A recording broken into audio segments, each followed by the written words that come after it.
Korean Mafia boss thought he left his past behind. Then his 5-year-old son whispered, "Mommy has a secret, and the bad men are coming for her." My son was 5 years old. He should not have known words like "they found us." But that morning, while I was making breakfast, he stopped playing with his toys and walked toward me with that look in his eyes.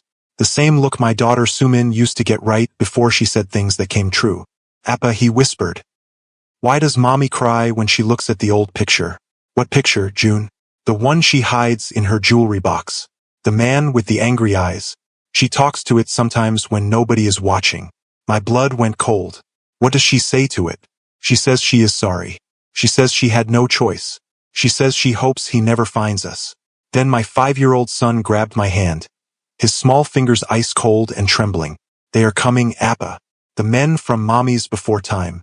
They found us. And they want to take her back."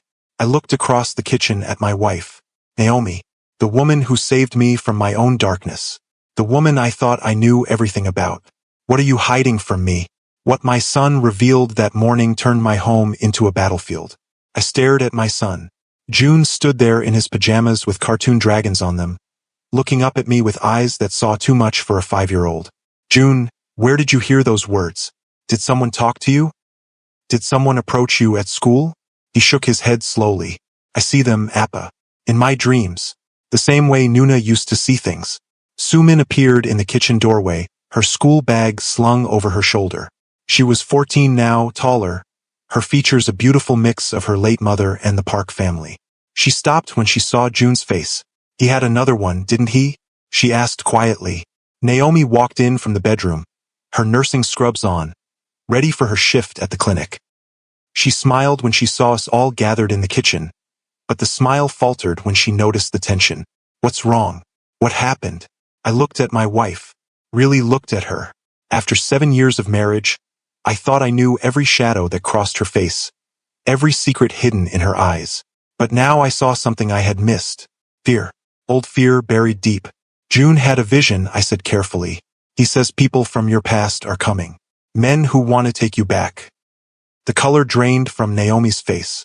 The coffee mug in her hand trembled. "That is not possible," she whispered. Sumin moved closer to her little brother, her hand resting protectively on his shoulder. "June does not lie about what he sees. You know that." Naomi set down her mug before she could drop it. "J1, I can explain." "Then explain." "Because our son just told me you have been hiding a picture of a man with angry eyes. A man you apologize to when you think no one is watching."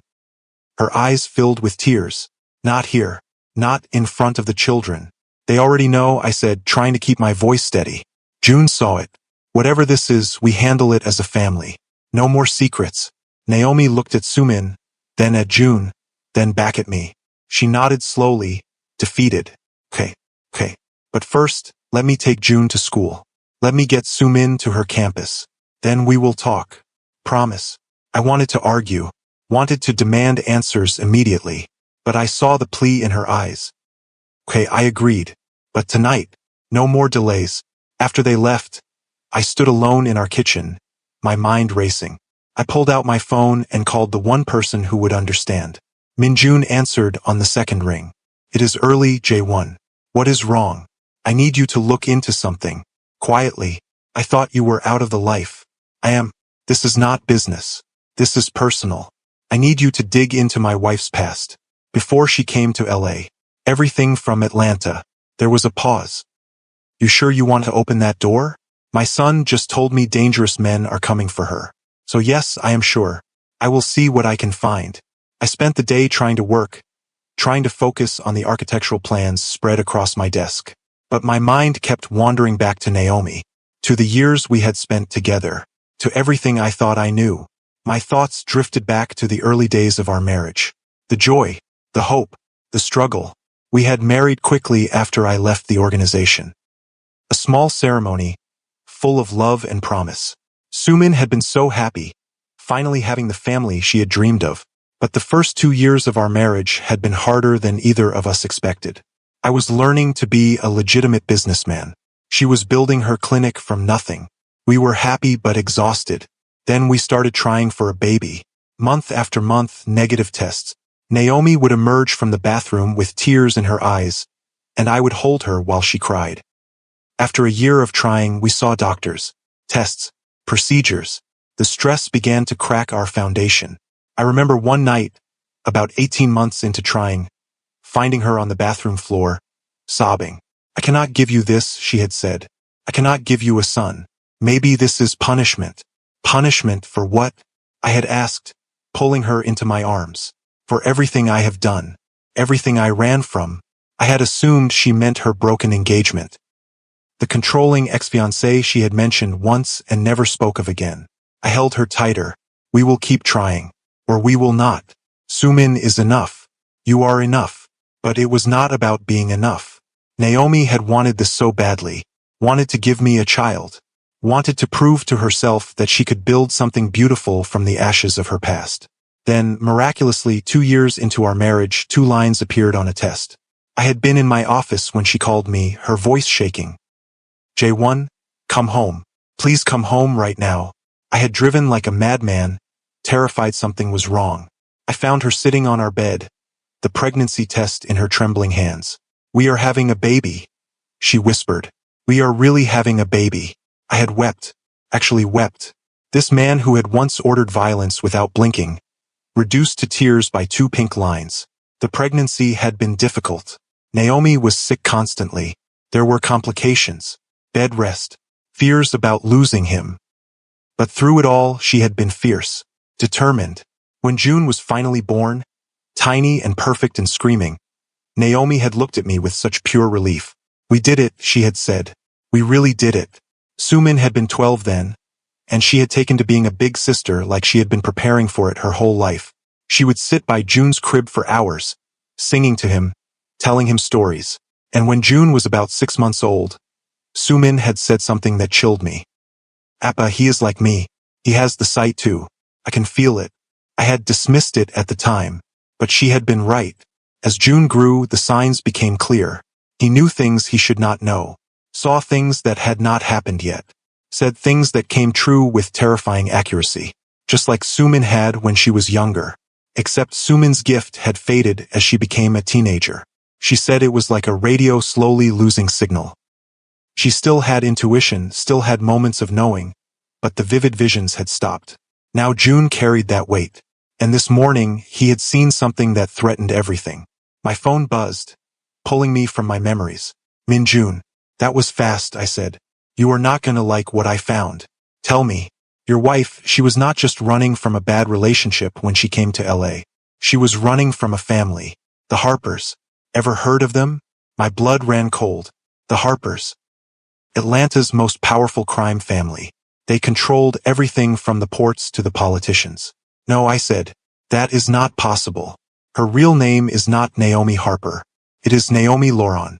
She married into the Harper family when she was 22. Marcus Harper. The heir." I felt like the ground had disappeared beneath me. She was married? For 3 years. Then she disappeared. Vanished without a trace 6 years ago. There is still an open missing person case. Though from what I am reading between the lines, Marcus Harper knows exactly where she went. He has just been biding his time. Why would he wait 6 years? That I do not know. But J1, the Harpers are not people you run from. If they are coming for her now, there is a reason. Find out what it is. I hung up and sat in the silence of my office. My wife, the woman who had saved me from my darkness. She had been running from the same kind of life I had left behind. That evening, Naomi came home from dropping the kids at their various activities. June was at his friend's house for a playdate. Sumin was at debate club. We were finally alone. She stood in the living room, her arms wrapped around herself like she was cold. His name was Marcus. She began without prompting. "Marcus Harper. I met him when I was in nursing school. He was charming, protective. He said he wanted to take care of me, and I had just lost my grandmother. I was alone, vulnerable. So I said yes when he proposed." She sat down on the couch and I sat across from her, needing the distance. I did not know what he really was. Not at first. He hid it well. But after we got married, I saw the violence, the control, the empire built on suffering. I tried to leave after the first year, but he made it clear that I did not get to make that choice. In his world, wives do not leave. They obey or they disappear. How did you get out? I faked my death. The words hung in the air like smoke. There was a car accident. A real one. A woman died. She had no family, no one to claim her body. Marcus's people were the ones who identified her as me. I paid them everything I had saved. They helped me disappear. New identity. New city. New life. I became Naomi Harper instead of Naomi Laurent. Kept my married name because I knew he would be looking for my maiden name. Why did you never tell me? Because I thought I was safe. 6 years, J1. 6 years and he never found me. I thought maybe he had moved on. Married someone else. Forgotten about me. Men like that do not forget. I know, she whispered, tears streaming down her face. I know that now, but I wanted so badly to believe I could have this. Have you? Have our children. Have a normal life. If you enjoyed the story so far and want to see how a former crime boss protects the woman who saved him from her own dangerous past, hit that subscribe button now. Because what happens when two people running from darkness collide is about to get explosive. I stood and began pacing. So what changed? Why is he coming now? I do not know. I have been so careful. I have not contacted anyone from my old life. I have not used my old name. I have been invisible. June saw them. That means they are close. That means they know where you are. Her hands were shaking. What are we going to do? Before I could answer, my phone rang. Minjun again. I found out why Harper is moving now, he said without preamble. His father died 3 months ago. Marcus just took full control of the organization. And apparently, one of his first acts was to reopen the search for his wife. He has been telling people she was kidnapped. That he has been looking for her all these years. That he is bringing her home. She is not his wife anymore. She is mine. Legally, she might still be his. If she faked her death, the marriage was never dissolved. That is not happening. I do not care who he is or what he controls. She is not going back. J1, the Harpers have reached. Even here. Even in LA. And you have been out of the game for years. Your protection is not what it used to be. Then I will rebuild it. I hung up and turned to Naomi. She was watching me with wide eyes. You are thinking about going back, she said. To your old life. To protect me. I am thinking about protecting my family. Whatever that takes. No. She stood abruptly. No, J1. You worked too hard to get out. You built a new life. You are a good man now. I will not let you throw that away for me. You do not get to make that choice. Yes, I do. I will leave. I will disappear again. I will lead them away from you and the children. The door opened and Suman walked in, home early from debate club. She looked between us, reading the tension immediately. He found her, didn't he? She asked quietly. The man from the picture. How did you know about the picture? Naomi asked. June told me weeks ago. I have been waiting for you to tell Appa yourself. Naomi's face crumpled. I am so sorry. I am so sorry I lied. Suman walked over and took Naomi's hands. You did not lie. You survived. There is a difference. She turned to me. Appa, what are we going to do? I looked at my daughter. 14 years old and already wiser than most adults. Then at my wife, the woman who had pulled me from darkness, now drowning in her own. We fight, I said simply. We do not run. We do not hide. We fight. But how? Naomi asked. Marcus has an army. We have me, I said. And people still remember what I used to be. People still owe me favors. Marcus Harper may have power in Atlanta, but this is Los Angeles. This is my city. And he is about to learn that I did not leave my old life because I was weak. I left because I chose to, but I can make a different choice. Suman's eyes widened. Appa, are you sure? No. But I am sure that I will not let anyone take your mother. Not without a fight. That night, after Naomi had cried herself to sleep in my arms and Suman had gone to her room, I sat in the darkness and made phone calls. To people I had not spoken to in years. People from the shadows. People who understood the language of power and violence. By morning, I had assembled something I thought I would never need again. An army of my own. But what I did not know, what June had not yet revealed, was that Marcus Harper was not the real threat. The real danger was coming from somewhere much closer to home. The next morning, I woke before dawn. Naomi was still asleep, exhausted from crying. I slipped out of bed and went to check on the children. June's door was slightly open. I pushed it wider and found Sumin sitting on the floor next to her brother's bed, watching him sleep. How long have you been here? I asked quietly. Since around 3, she whispered. He has nightmares now, like I used to. I wanted to be here when he woke up. I sat down beside my daughter. Does he talk in his sleep? Like you did? She nodded. He keeps saying the same thing over and over. The woman with the sad smile is the key. The woman with the sad smile is the key. What woman? I don't know.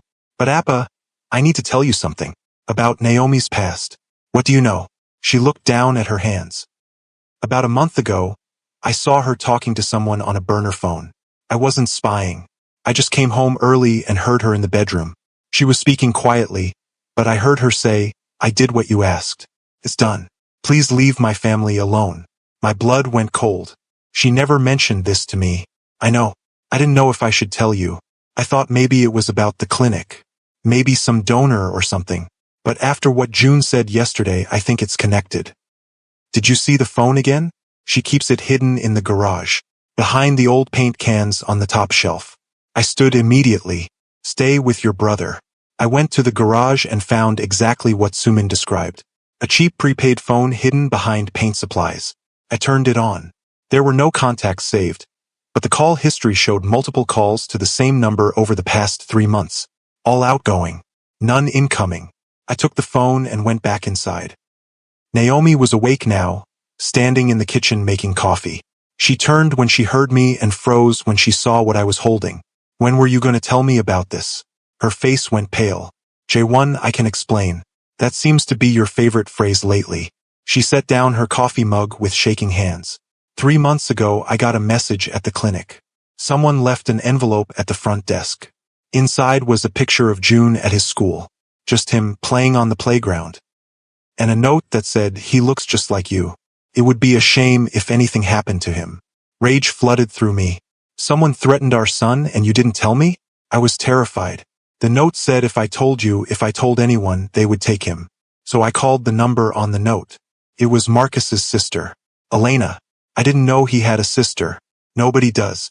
She stays in the shadows. But she's the one who really runs things.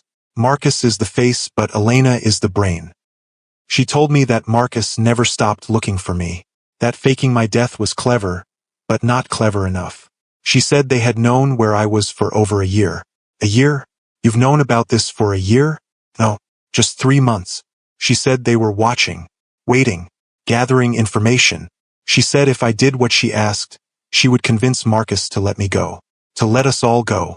What did she ask you to do? Naomi's eyes filled with tears. Information. She wanted information about your old contacts. Your business associates from before. Names. Locations. Weaknesses. You gave her information about my people? I gave her old information. Stuff that's public record if you know where to look. I never gave her anything that would actually hurt anyone. I swear. But you've been feeding her for 3 months. I was trying to protect our family. I thought if I gave her enough to make her happy, she would convince Marcus to move on. And has she? Obviously not, since June is having visions of men coming to take you. She sank into a chair, her head in her hands. I'm so sorry. I thought I was doing the right thing. I thought I could handle it on my own. You should have trusted me. I didn't want you to become that man again. The man you used to be. You've worked so hard to be different. I couldn't ask you to go back to that world for me. Before I could respond, June walked into the kitchen, rubbing his eyes. He climbed into Naomi's lap without a word, and she held him close. Appa, he said sleepily. The woman with the sad smile called again last night. What? In my dream. She was talking to Mommy. She said the clock is ticking. Naomi's face went ashen. How does he know about Elena? Because he sees things, I said quietly, just like Sumin did. And if he's seeing her, that means something is about to happen. As if on cue, the burner phone in my hand buzzed. A text from the unknown number. Time's up. He's coming for her today. I tried to give you more time, but Marcus doesn't listen anymore. Get her out of LA. Now. I showed the message to Naomi. She read it and started shaking. We need to leave. Right now. Get the kids, get whatever we can carry, and run. No, I said firmly. We're not running. J1, you don't understand. Marcus isn't like the men you dealt with. He's irrational. Obsessive. He will burn down this entire city to get to me. Then let him try. I called Minjun. I need everyone at the safe house. Now, the safe house was a property I had kept from my old life. A warehouse in an industrial area, reinforced, secure, and off the grid. By noon, it was filled with men I hadn't seen in years. Some had gone legitimate like me. Others had stayed in the shadows. But all of them remembered what I had done for them. The favors, the protection, the loyalty. Minjun stood beside me as I addressed them. Thank you for coming. I know many of you left this life behind, but I'm calling in old debts. My wife is being hunted by the Harper organization from Atlanta. They're coming to take her today. I need to make it clear that she's under my protection, that this is still my city. One of the older men, a former lieutenant named Sung Ho, spoke up. With respect, J1, you've been out for 7 years. The new crews don't fear the park name anymore. And the Harpers have been making alliances here. They have local support. Then we remind them why they should fear it, I said coldly. I saw Naomi watching from the corner of the room, holding June while Sumin stood protectively beside her. The look on her face was conflicted. Fear mixed with something else. Guilt, maybe, or regret. Appa, Sumin called out. Can I talk to you? Privately? We stepped into a back office. She closed the door and turned to me with tears in her eyes. I remember this, she said quietly. When I was little, before Mom died. I remember you having meetings like this. Men with guns. Plans for violence. I remember being scared. I'm sorry you have to see this again. I'm not telling you to stop. I'm telling you to be careful. Because June is watching now. Just like I watched. And what he sees today will shape who he becomes. Just like what I saw shaped me. What do you mean? Do you know why my gift faded?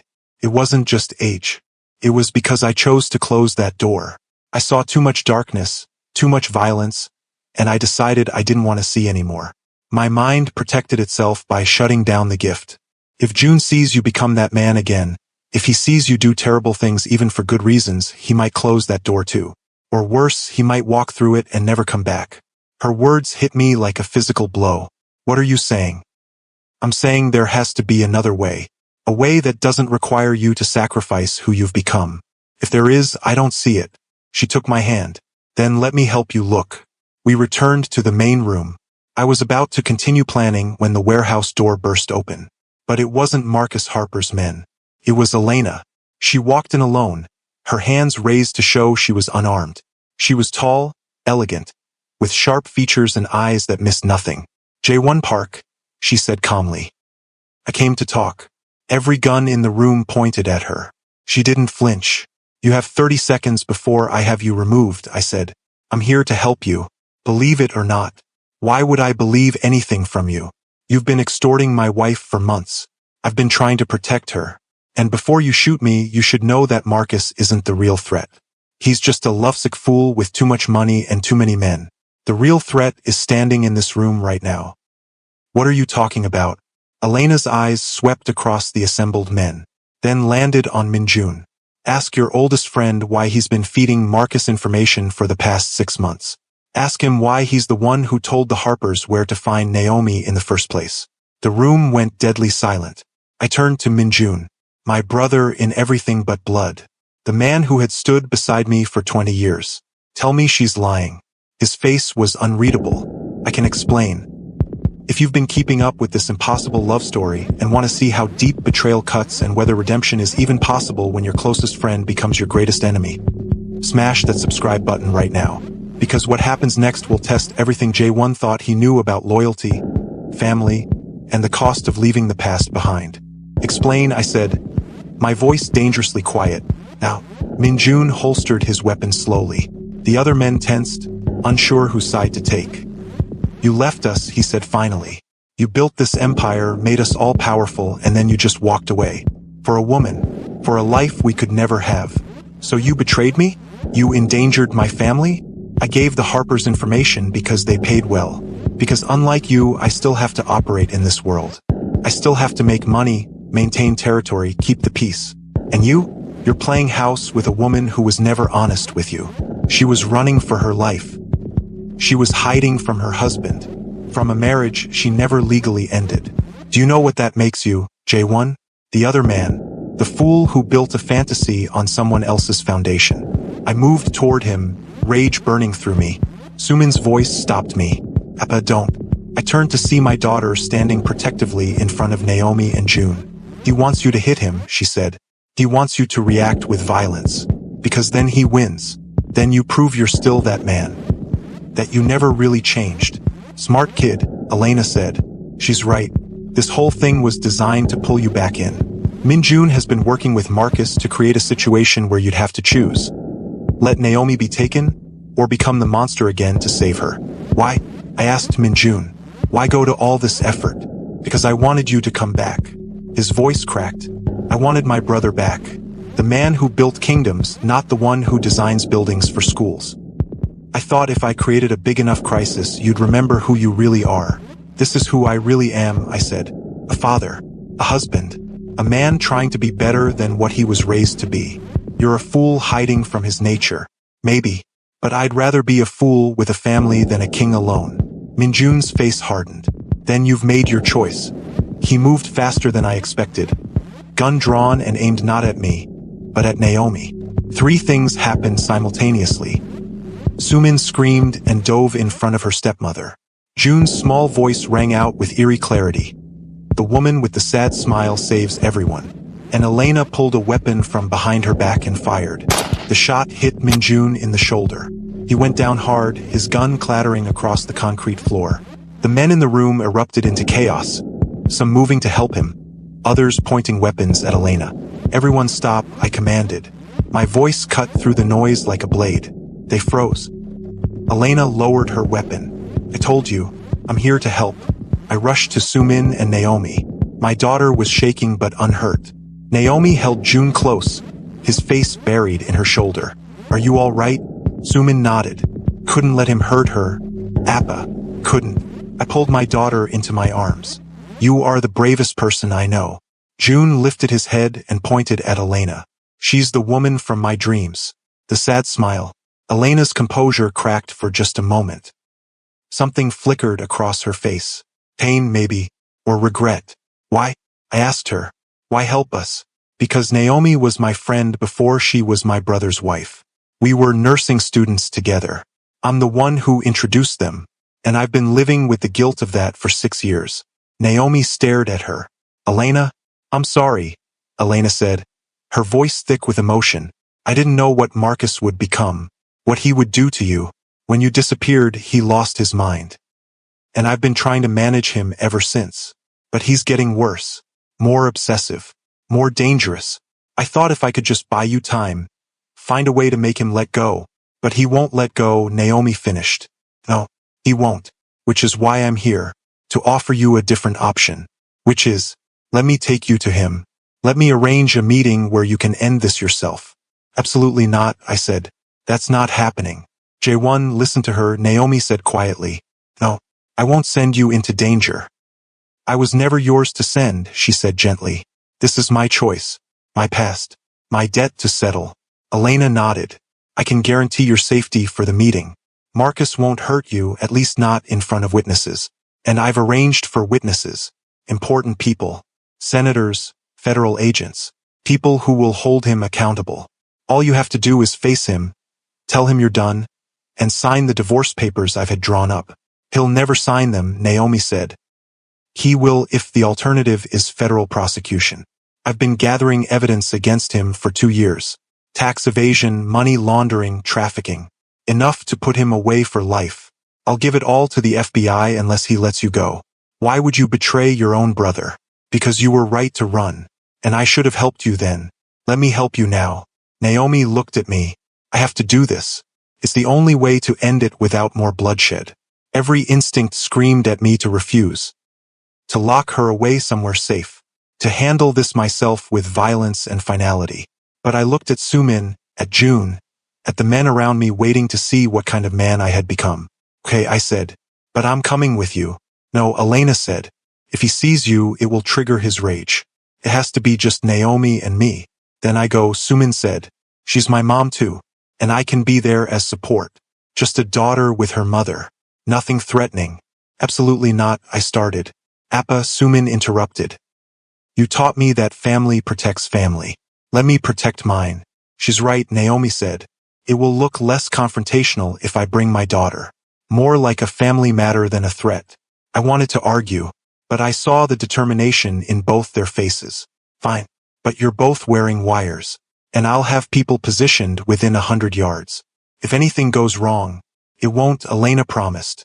I spent 2 years planning this. Trust me. The meeting was arranged for that evening at a private estate in the hills. Neutral territory, rented under a corporate name, staffed with security that Elena had personally vetted. I spent the hours before obsessively reviewing the plan, checking equipment, positioning my people. June stayed close to me, unusually quiet.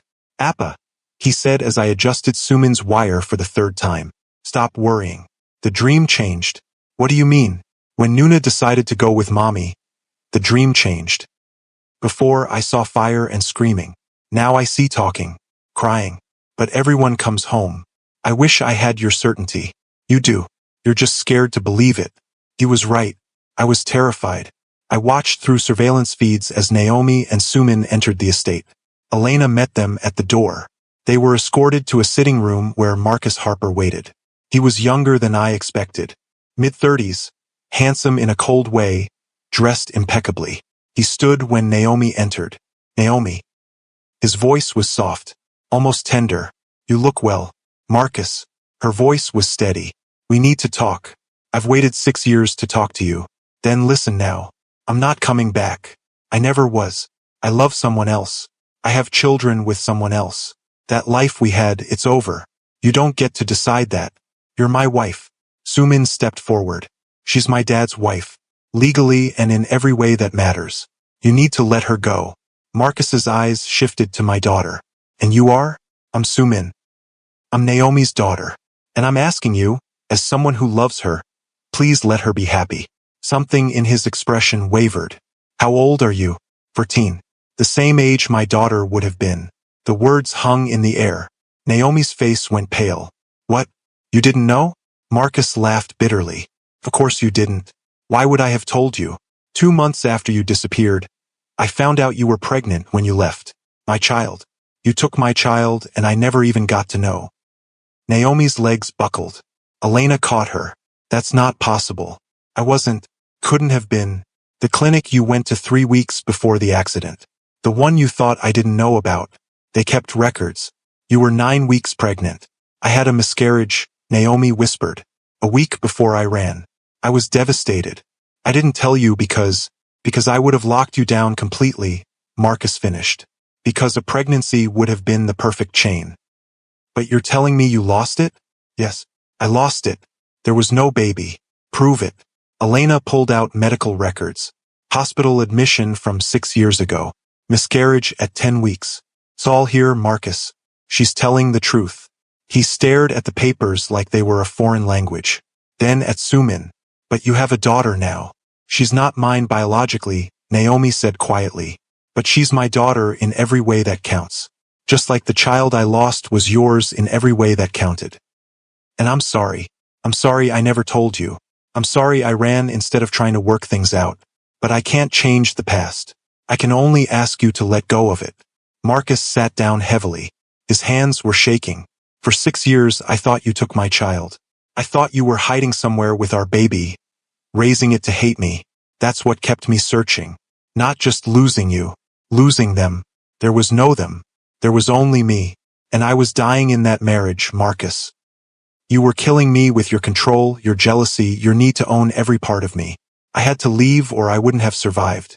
So you faked your death and let me grieve? Yes, I did. And I'd do it again. Because I'm alive now. I'm happy. I have a family that doesn't require me to disappear into the background. I have a husband who sees me as a partner, not a possession. Does he know what you did? Does he know you're still legally my wife? He knows everything now. And he's outside, ready to tear down this building if you hurt me. But I asked him to let me handle this myself. To trust that I could face you and walk away. Marcus looked at his sister. You set this up. I did. Because it's time to let her go, Marcus. She's not coming back. And if you force this, I'll turn over everything I have on you to the federal prosecutors waiting outside. You'll spend the rest of your life in prison. Or you can sign the divorce papers, accept a generous settlement to save face, and move on with your life. You'd betray me for her? I'd save you from yourself. There's a difference. The room was silent for a long moment. Then Marcus picked up a pen. I'll sign on one condition. What? Look me in the eye and tell me you never loved me. That it was all a lie. Naomi met his gaze. I loved who I thought you were. But that man didn't exist. The real you, the one I came to know, I never loved him. I feared him. He flinched like she'd struck him. But he signed the papers. It was done. Naomi and Sumin left the estate, walking quickly to the car where I waited. I pulled them both into my arms, my heart finally starting to beat normally again. Is it over? Sumin asked. It's over, Naomi confirmed. We drove home in silence. June was waiting with Sung-ho, who had volunteered to watch him. My son took one look at us and smiled. I told you everyone comes home. That night, after the children were asleep, Naomi and I lay in bed, holding each other. I'm sorry, she whispered, for all of it. The lies, the secrets, the danger I brought to our family. I'm sorry I almost became the man I used to be to protect you. Would you have? Really? I don't know. I wanted to. Every instinct screamed at me to handle it with violence. But Sumin reminded me that who I am now matters more than who I was. That our children are watching and learning. She's wise beyond her years. She gets that from you. No, she gets it from having a father who chose to change, who chose to be better. A week later, Min-jun reached out from the hospital. The shoulder wound had been serious but not life-threatening. He asked to meet. I went alone against Naomi's wishes. He looked smaller in the hospital bed, diminished. I'm sorry, he said without preamble. I was angry, jealous. I missed my friend and I blamed your wife for taking you away. But she didn't take you. You chose a different path. And I couldn't accept that. I chose happiness over power. I don't regret it. I know. And I was wrong to try to pull you back. Wrong to endanger your family. I don't expect forgiveness. I don't forgive you. Not yet. Maybe not ever. But I don't hate you either. You were my brother for 20 years. That has to count for something. What happens now? Now you recover. Then you leave LA. I don't care where you go, but you can't stay here. And if you ever threaten my family again, brother or not, I will end you. He nodded. Understood. 6 months passed. Life returned to something resembling normal. Naomi's clinic thrived. My architecture firm landed a major contract designing affordable housing.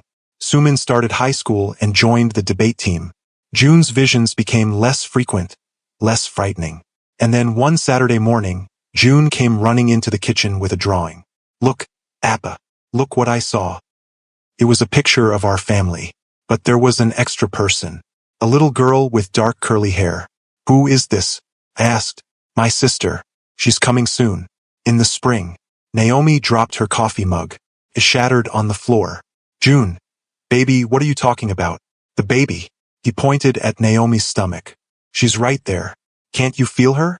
Naomi's hand went to her abdomen. Her eyes went wide. She looked at me. I'm late. I've been so stressed I didn't even notice. I'm 2 weeks late. We took a test that afternoon. 2 pink lines appeared.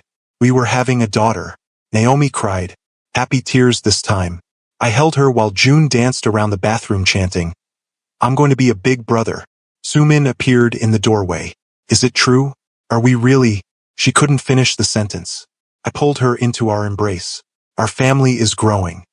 That night, all 4 of us sat in the living room, Naomi's hand on her still flat stomach. Tell us about her, Sumin said to June. What else did you see? She's going to be loud, he said seriously. And she's going to be in charge of everyone. Even Appa. We all laughed. June's eyes got that faraway look again. And she's going to be proof. Proof of what? I asked. That love is stronger than the past. That family is what you build, not what you're born into. That wrong addresses lead to right homes. He was quoting the speech I'd given at my wedding to Naomi. Words he shouldn't have remembered because he wasn't born yet. But he was right. Our daughter was born the following spring. We named her Hope, because that's what she represented. Hope that the past could be overcome. Hope that love could heal the deepest wounds. Hope that 2 people from dark places could build something beautiful together. I never believed in fate. I believed in power, in control, in making your own way through force. But that night when Naomi stood in my shower, terrified and trying to explain, when my daughter whispered that she was the one, when my son saw visions that saved us from destroying ourselves, I learned something different. Sometimes we end up in the wrong place because it's actually the right one. Sometimes the person who seems most impossible is the one who makes everything possible. And sometimes the greatest strength isn't in returning to who we were, but in choosing who we want to become. Redemption isn't a moment. It's a choice. Every single day choosing to be better, choosing love over fear, choosing family over power, choosing hope over the past. And I will make that choice every day for the rest of my life. If this story touched your heart, if you believe that people can change and that love can triumph over even the darkest pasts, hit that like button and subscribe to this channel. Share this with someone who needs to hear that it's never too late to choose a different path, never too late to become who you were meant to be. Because sometimes the wrong door leads you exactly where you belong. Sometimes the woman in your shower is the answer to prayers you didn't even know you were praying. And sometimes the greatest power isn't in controlling others, but in having the strength to control yourself. Thank you for coming on this journey with us. Until next time, remember, family isn't just about blood. It's about who chooses to stay and build a life with you, even when it's complicated, even when it's scary, even when it seems impossible.